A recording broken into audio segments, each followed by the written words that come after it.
U Sabornom hramu Vaskrsenja Gospodnjeg u Valjevu danas je u 16 sati počelo bogosluženje sa iznošenjem plaštanice. Pravilo je da se u pravoslavnim hramovima ne služe liturgije, već se bogosluženja najavljuju drvenim klepalima. Tako je bilo i u novoizgrađenom Valjevskom hramu. Služio je episkop Valjevski gospodin Milutin. On se vernicima obratio rečima svetog Jovana Zlatoustog. Nije loše da vidimo kako različito sveti govore o Velikom petku. Sveti Jovan Zlatousti, citirati njegove reči, kaže: mi ljubljeni danas praznujemo i slavimo, jer je naš Gospod plinovima prikovan na krst.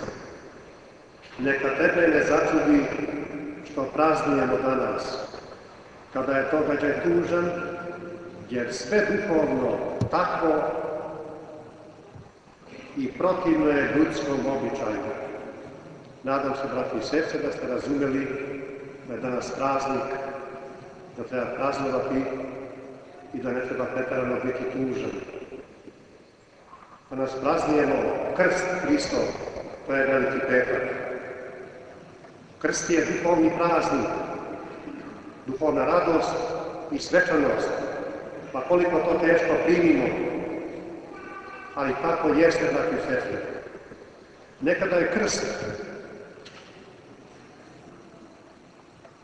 bio za osudu drugih ljudi, sada je krst čast.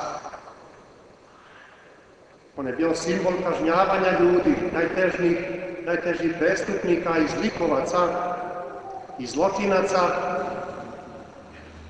Bio je krst oruđe na kome je izvršavana presuda smrtna nad tim najvećim zločincima. Sada je krst, braći i sestre, osnova spasenja.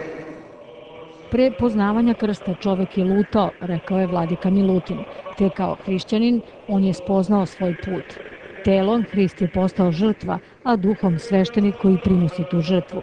Zato je krst Gospodnji časni, rekao je episkop Valjevski na današnjem bogosluženju koje je prethodilo iznošenju plaštanice.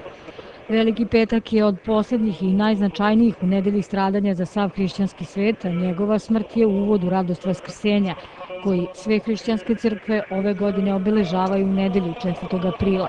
Na Vaskrs jutrenje će biti služeno u ponoć u hramu Pokrova Presvete Bogorodice, a u nastavku pola sata posle ponoći svetu arhijerejsku liturgiju služit će njegovo preosveštenstvo episkop Valjevski gospodin Milutin.